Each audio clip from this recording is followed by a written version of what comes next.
nitaondoka kijijini kununua pikipiki. Nikipata tu nitaendesha huko pindi ikifaa juu. Kwa hela gani hizo? Viatu zenyewe hizi zimejaa mashimo huko, huwezi hata kanunua vipya. Wewe mcheke tu, lakini jana siku nilisikia hadithi. Kuna zile imezika karibu na mto, dhahabu walioacha wachuuzi wa zamani. Kweli kaka, dhahabu kama hadithi bibi yangu niambia. Hadithi zako zitatumaliza kweli? Hakuna dhahabu kule, ni samaki na matope tu.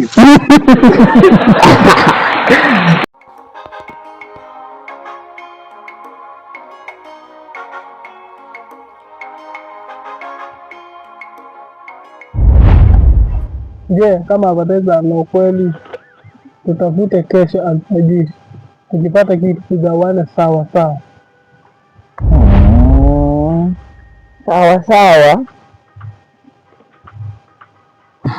Hapana, atakayepata kwanza ndiye atakayechukua sehemu kubwa.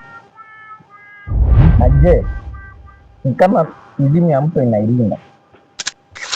Ndio maana vijana tunafaa kuwa jasiri. Wavulana wa kijiji lazima wadhibitishe uhodari wao.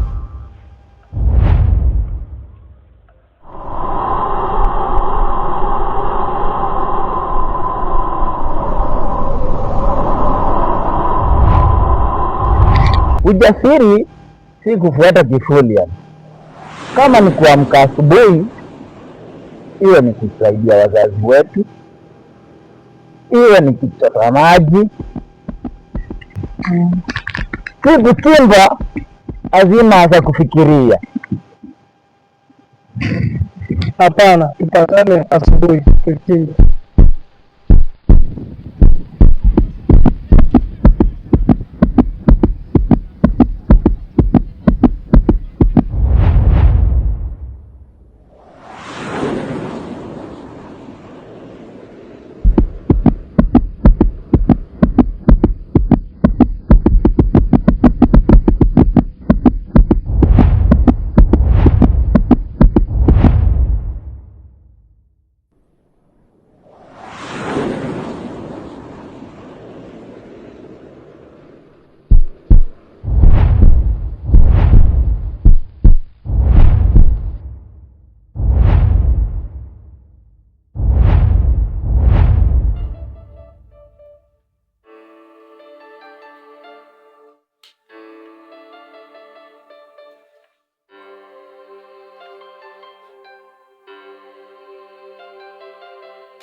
Ndio hapa kidogo naonekana tofauti.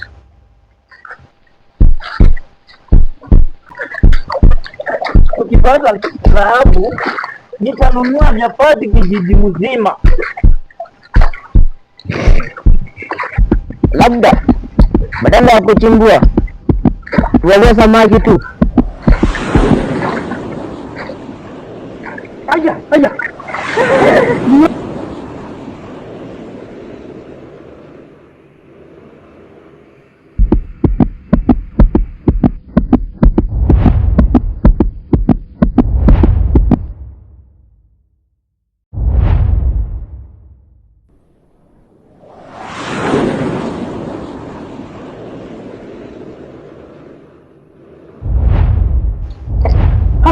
Hazina kweli, hazina ya jikoni. Ona sasa, hakuna dhahabu, lakini tumepata kasuku, tuitumie kunywa maji leo.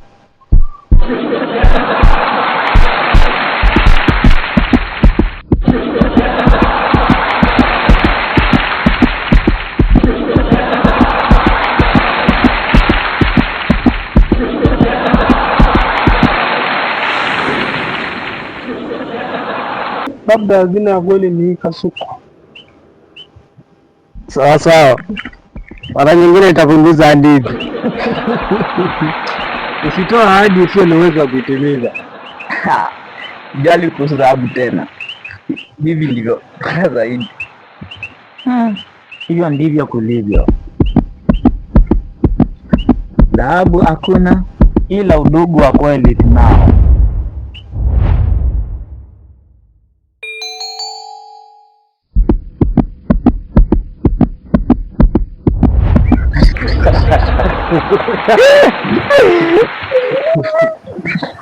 Tunataka samaki ndio inaweza kusaidia sisi na familia zetu. Samaki tena. Labda Giza anatimiza ndoto zake. Samaki mkubwa ule!